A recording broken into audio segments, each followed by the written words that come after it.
जय जय श्री राधे, जय जय श्री राधे, जय जय श्री राधे। भक्ति भक्ति भगवंत गुरु चतुर्नाम बपु एक, इनके प्रतिबंधन किए नाशे विघ्न अनेक। पूर्व चरित्र में प्रहलाद जी द्वारा नगर कीर्तन किया गया और कीर्तन सुनकर सबकी प्रेम दशा हो गई। अब कीर्तन समाप्त होने पर जब प्रहलाद जी घर आ गए, उसके बाद घर आकर अत्यंत नम्रतापूर्वक हाथ जोड़कर चुपचाप खड़े प्रहलाद जी से हिरण्याकश्यप ने कड़क कर पूछा, मूर्ख बालक, मेरे तनिक से क्रोध करने पर लोकपाल भी काँप उठते हैं, पर तूने किसके बलबूते पर निडर की तरह मेरी आज्ञा के विरुद्ध काम किया। प्रहलाद जी ने सर्वशक्तिमान भगवान की अचिंत शक्ति का स्वरूप निरूपण करते हुए पिता से क्रोध परित्याग की प्रार्थना की। अपने पुत्र की इन स्वभाव विरुद्ध बातों को सुनकर दुष्ट दैत्य ने निश्चय कर लिया, इसे अब अपने ही हाथों से मार डालना चाहिए। फिर तो दांत पीसकर बोला, मूढ़मते, मैं तेरा वध करूँगा। कहाँ है वह तेरा सहायक? अब वह तुझे आकर बचाए तो जानूँ। प्रहलाद जी बोले, मैं आपसे पूछता हूँ, वह कहाँ नहीं है?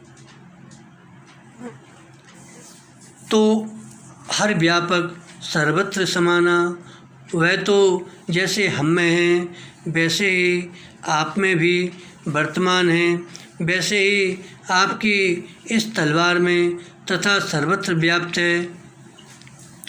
तो हिरण्याकश्यप ने कहा, तो क्या वह इस खंभे में भी है?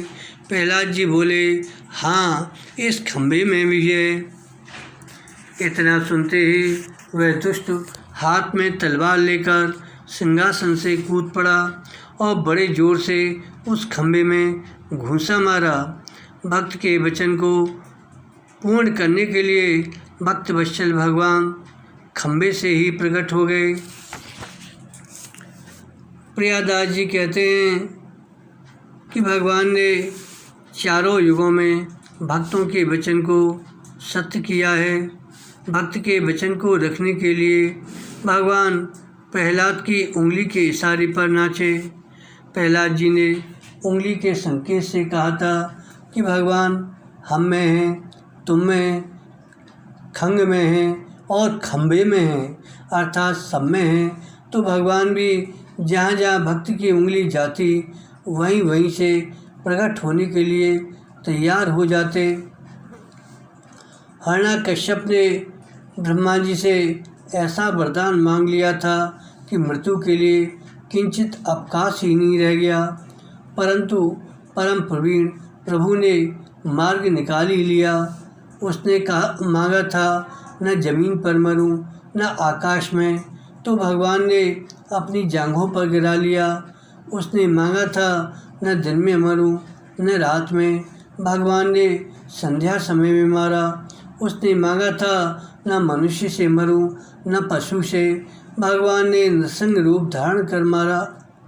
उसने मांगा था, मैं आपकी सृष्टि के प्राणियों से न मरूं, तो भगवान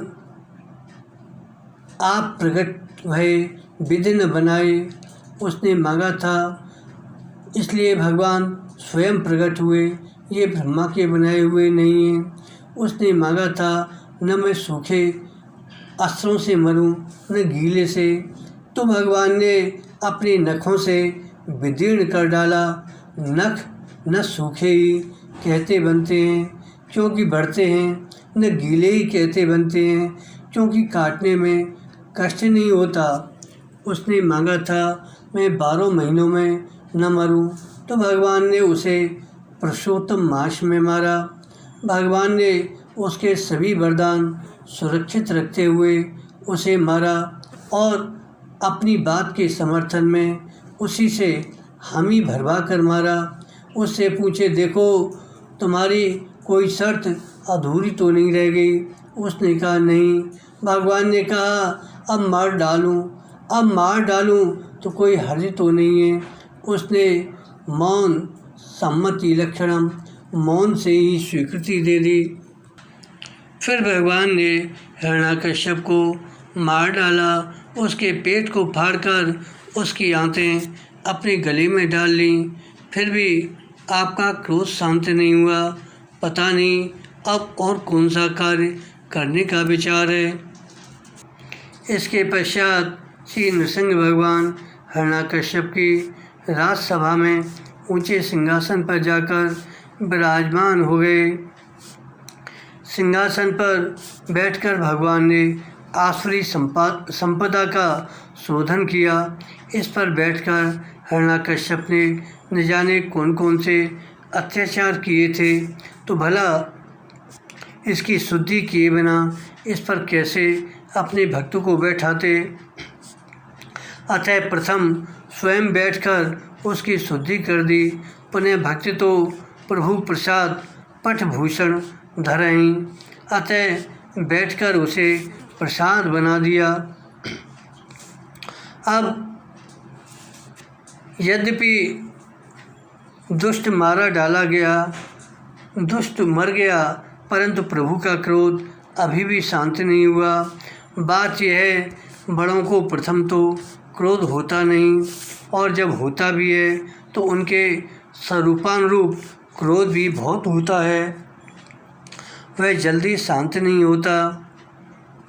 भगवान ने विचार किया था, हिरण्याकश्यप के साथ ही सारी सृष्टि को भी समाप्त कर दूं, और पुनः अब सृष्टि रचना नहीं करूंगा, क्योंकि संसारी लोग हमारे भक्तों को कष्ट देते हैं। ब्रह्मादिक सृष्टि के अधिकारियों को चिंता पड़ गई, तब तो हमारा अधिकार, पद, महकमा आदि खत्म हो जाएगा। फिर तो ब्रह्मादिक सभी लोकपाल दिक्पालों ने भगवान की पृथक पृथक स्तुति की, परंतु तब भी भगवान का क्रोध शांत नहीं हुआ। अब श्री शिव जी ब्रह्मादिकों ने नृसिंह भगवान का क्रोध शांत करने के लिए हरप्रिया लक्ष्मी जी का आश्रय लिया। देवताओं के कहने पर लक्ष्मी जी मनाने के लिए आईं, परंतु नृसिंह भगवान ने एक घुड़की में इनको हटा दिया और कड़ी दृष्टि से देखा, इसलिए कि यह सब खुरापात तुम्हारे ही कारण हुई है। मेरे भक्त को इतना दुख भोगना पड़ा, मेरे पार्षदों को मेरे हाथ से मरना पड़ा। लक्ष्मी जी भगीं। कहीं कहीं ऐसा भी वर्णन आता है कि लक्ष्मी जी ने डर के मारे यह कहकर इनकार कर दिया कि मेरे पति तो भगवान विष्णु हैं, फिर मैं नृसिंह के पास कैसे जाऊं। तब अंत में सब लोगों ने प्रहलाद जी को ही प्रभु के पास भेजा, क्योंकि नृसिंह भगवान के अति भयंकर रूप को देखकर ब्रह्मा जी आदि सभी देवगण भयभीत हो गए थे। उन्होंने आज तक ऐसा क्रोध नहीं देखा था। डर के मारे कोई भी उनके समीप नहीं आता था, अतः प्रहलाद जी को ही भेजे। प्रहलाद जी बड़े ही आनंदित हो भक्ति भाव से भरकर प्रभु के पास आए। अरे भाई, सिंह अन्य के लिए चाहे जितना भयानक हो, परंतु सिंह अपने बच्चे को भला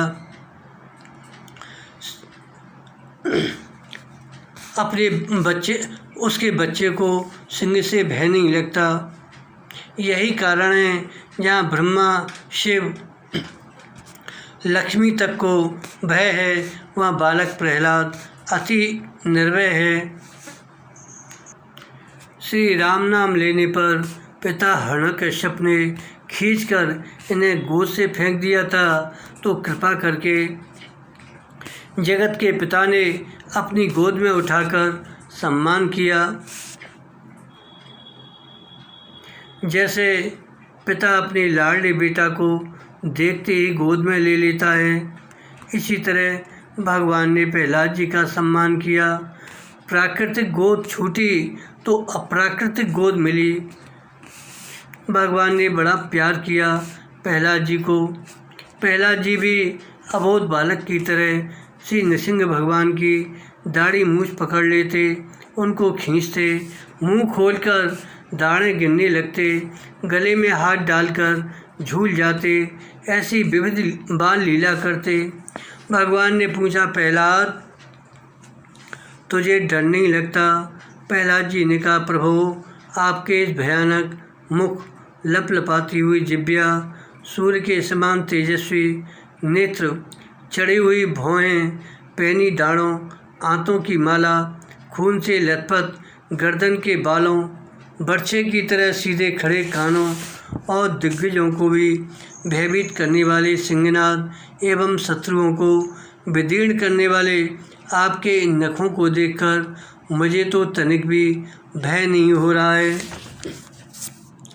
प्रहलाद जी ने बड़ी विनम्रतापूर्वक भगवान की स्तुति की। प्रभु ने प्रसन्न होकर मन भावता वरदान मांगने को कहा,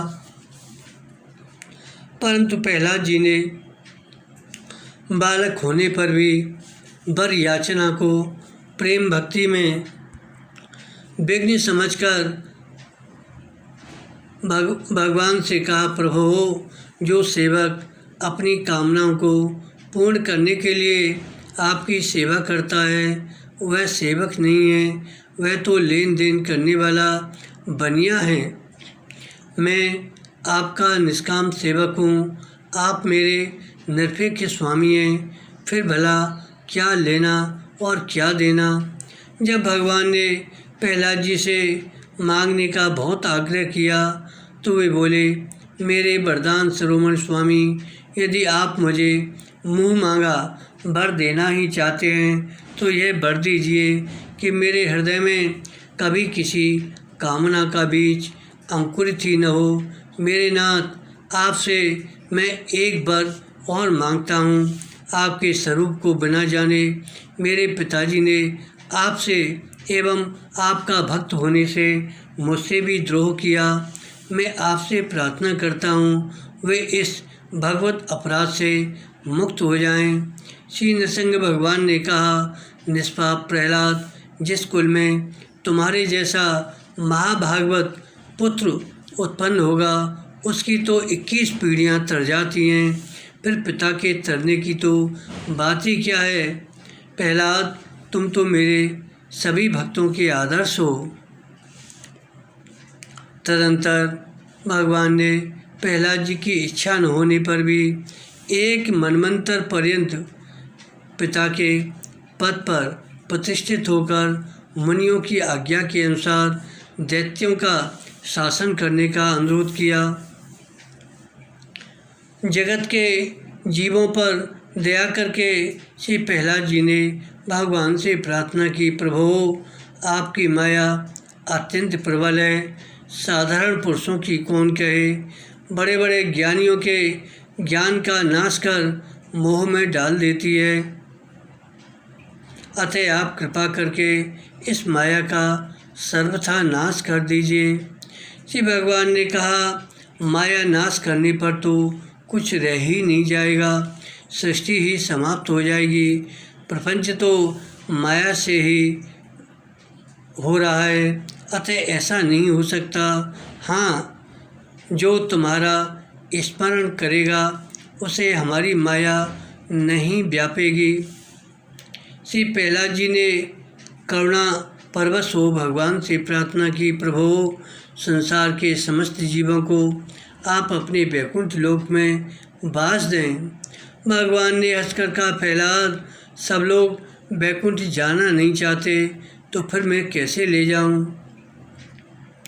प्रहलाद जी को यह बात समझ में नहीं आई, भला वैकुंठ कौन नहीं जाना चाहेगा। भगवान ने कहा, यदि हमारी बात पर विश्वास न हो तो जाओ सबसे पूछाओ।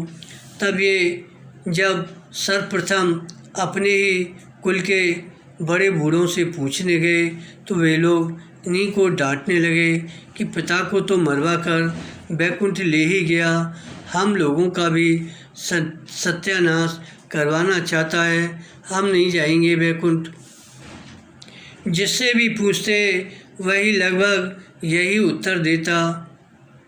एक सूकर को अत्यंत गंदे कीचड़ में पड़ा देखकर श्री प्रहलाद जी ने विचारा कि इससे अधिक दुखी तो संसार में कोई होगा नहीं, यह तो अवश्य ही वैकुंठ चलने को तैयार हो जाएगा। अतः बड़ी आशा से उस सूकर से पूछे तो उसने कहा, पहले ये बताओ वैकुंठ में ऐसी मुलायम कीच है या नहीं। प्रहलाद जी बोले, भला वैकुंठ में कीच का क्या काम, वहाँ तो परम दिव्य मणिमय भूमि है। उस सूकर ने साफ जवाब दिया, मैं नहीं जाता वैकुंठ को। प्रहलाद जी हैरान रह गए और यही निष्कर्ष निकाले, जीव जिस भी योनि में है मोहबत उसी में सुख मान लेता है, मरना कोई नहीं चाहता। एक उदाहरण सुनाते हैं कि अपनी वृद्धावस्था के कष्टों से व्याकुल होकर एक बुढ़िया रोज़ मौत को बुलाती और यमराज को दोष देती, मुझे क्यों नहीं बुला लेते। एक दिन मोहल्ले के छोटे छोटे बालक एक चुईया को झोली में रखकर लाए। बोले, दादी तू रोज़ रोज़ मौत को बुलाती थी, ले आज हम मौत को ले आए। बुढ़िया ने गिड़गिड़ा कर कहा, बेटा जहाँ से लाया है वहीं इसे कराओ, अभी मैं ऐसी बूढ़ी नहीं हूँ जो आज ही मरूँ। एक और दूसरा उदाहरण सुनाते हैं। एक गरीब लकड़हारा था, जंगल से लकड़ी काटकर बेचकर जीविका चलाता।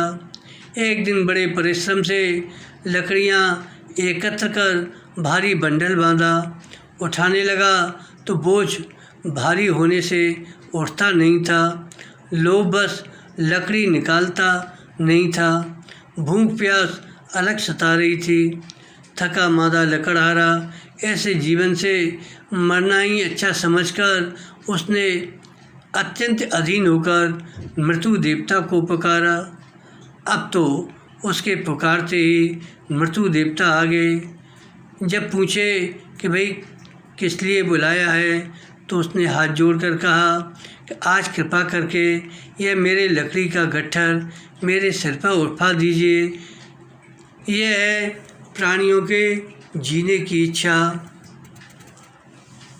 श्री नृसिंह भगवान ने अपने विलंब से प्रकट होने के कारण प्रहलाद से क्षमा मांगी। श्री नृसिंह भगवान इतना कहकर अंतर ध्यान हो गए। भगवान की आज्ञा के अनुसार प्रहलाद जी ने पिता की अंत्येष्टि क्रिया की। इसके बाद श्रेष्ठ ब्राह्मणों ने उनका राज्याभिषेक किया।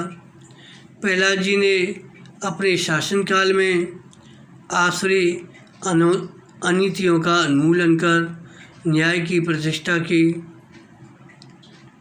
आपकी न्यायप्रियता के संबंध में महाभारत में एक प्रसंग आता है कि पांचाल प्रदेश की सत्कुल उत्पन्न सर्वगुण संपन्ना कुमारी केशिनी ने किसी अच्छे वर से ब्याह करने का संकल्प किया था। वैसे तो उसके सौंदर्य पर मोहित होकर बड़े बड़े राजकुमारों के प्रस्ताव आए, परंतु उसने सबको ठुकराकर महर्षि अंगिरा के पुत्र सुधन्वा से विवाह करने का निश्चय कर लिया। इसके बाद प्रहलाद के पुत्र विरोचन ने आकर कुमारी केशनी के समक्ष अपने को सुधन्वा से श्रेष्ठ सिद्ध करते हुए अपनी विवाह की इच्छा प्रकट की। केशनी ने अपना निश्चय सुनाते हुए विरोचन से इस संबंध में सुधन्वा से विचार विमर्श करने को कहा। दोनों कुमारी केसनी के यहाँ ही इस विषय पर वाद विवाद हुआ, परंतु किसी निश्चित निर्णय पर नहीं पहुंच सके। तब दोनों ने किसी अन्य न्यायाधीश से इसका निर्णय लेना उचित समझा। सुधन्मा ने न्यायप्रिय प्रहलाद को ही, जो कि विरोचन के पिता थे, इसका निर्णय कराने के लिए न्यायाधीश चुना। दोनों कुमारों में शर्त यह हो गई कि जो हारा हुआ व्यक्ति विजेता के चरणों में अपने प्राण समर्पित कर देगा। समस्या प्रहलाद जी के सामने प्रस्तुत की गई। प्रहलाद जी ने पुत्र स्नेह की अपेक्षा सत्य पालन को गौरव देते हुए विरोचन से कहा, विरोचन, अंगरा मुझसे श्रेष्ठ हैं, सुधन्मा की माता तेरी माता से श्रेष्ठ है और सुधन्मा तुमसे श्रेष्ठ है। अतः सुधन्मा ने तुमको जीत लिया। अब सुधन्मा ही तेरे प्राणों का स्वामी है। प्रहलाद जी के इस न्यायप्रियता पर प्रसन्न होकर सुधन्मा ने विरोचन को शर्त के बंधन से मुक्त कर दिया। एक वर्णन आता है कि एक बार प्रहलाद जी ठाकुर जी की सेवा पूजा कर रहे थे। उसी समय सनकादिक जी मिलने आए। द्वारपाल से अपने आगमन की सूचना भेजी तो प्रहलाद जी ने कहा, कह दो अभी सेवा में हैं। यह सुनकर श्री सनकादिक मुनीश्वर चले गए। वे कृपा करके आए थे, परंतु उनका समुचित सत्कार न होने से प्रहलाद जी से भागवत अपराध बन गया। परिणाम स्वरूप बुद्धि विपरीत हो गई। भगवान की सेवा करते करते मन में यह धारणा बनी कि अहो, इनकी क्या पूजा करना जिन्होंने मेरे पूज्य पिता को मार डाला। अब तो प्रहलाद जी की विपरीत बुद्धि हो गई कि मेरे पिता को मार डाला, ताऊ चाचा को मार डाला। हम दैत्यों का खोज कर संहार करते रहते हैं, इनसे तो लड़ाई करके बदला लेना चाहिए। अब तो प्रहलाद जी तुरंत ही सेवा छोड़कर युद्ध के लिए तैयार हो गए। युद्ध के बाजे बजने लगे। समस्त दैत्य योद्धा एकत्रित हो गए। बैकुंठ पर धावा बोल दिया। भगवान विष्णु को जब यह समाचार मिला तो वे हैरान होकर रह गए। समझ में नहीं आ रहा था, भला प्रहलाद ने ऐसा क्यों किया, मैं उनसे कैसे लड़ूंगा। तब प्रभु ने नारद जी का स्मरण किया। नारद जी तत्काल प्रकट हो गए। भगवान ने कहा, नारद जी, आपका चेला बदल गया है, आप ये बताइए मेरा क्या दोष है। एक बार जिसको गोद में बैठाकर प्यार किया है उसके ऊपर मैं अस्त्र शस्त्र भला कैसे चला सकता हूँ। अतः आप जाकर प्रहलाद को समझाइए। कि नारद जी प्रहलाद जी के पास आए। शिष्य ने गुरुदेव को साष्टांग प्रणाम किया। गुरुदेव, नारद ने आशीर्वाद देकर अब स्थिति पूछी तो उन्होंने सब सही बता दिया। श्री नारद जी ने कहा, बेटा प्रहलाद, तुम्हारी बुद्धि तो ऐसी नहीं होनी चाहिए। तुम तो भक्तों के आदर्श हो, तुमसे निश्चय ही कोई महद अपराध हो गया है। तत्पश्चात श्री नारद जी ने ध्यान धरकर देखा तो उन्हें सब बात मालूम हुई। तब नारद जी ने प्रहलाद को सनकादिक ऋषियों की प्रार्थना करने को कहा। गुरु की आज्ञा मानकर प्रहलाद जी ने एकाग्रचित्त हो उनका ध्यान करते हुए उनका स्तवन किया। संत स्तवन के प्रभाव से बुद्धि शुद्ध हो गई। तब तो प्रहलाद जी को बड़ा पश्चाताप हुआ और युद्ध का निश्चय छोड़कर गुरु और गोविंद के चरणों में बारंबार प्रणाम कर अपराध क्षमा कराकर घर आए। यह है महद अपराध का दुष्परिणाम एवं संत स्मरण का सुपरिणाम। ये दोनों का ज्वलंत उदाहरण है। श्री प्रहलाद जी को श्रीमद् गोस्वामी तुलसीदास जी ने भक्ति श्रोमणी के रूप में स्मरण किया है। नाम जपत प्रभु कीन प्रसादो, भगत शिरोमणि भय प्रहलादो। धन्य है प्रहलाद जी, देखो भगवान श्री राम ने तो शिला से मुनि पत्नी अहिल्या को प्रकट किया, परंतु तुमने तो खम्भ से भगवान को प्रकट कर लिया। बोलो प्रहलाद जी महाराज की जय। भक्ति शिरोमणि प्रहलाद जी महाराज की जय। भक्त भगवान की जय। जय जय श्री राधे। श्री नृसिंह भगवान की जय। जय जय श्री राधे।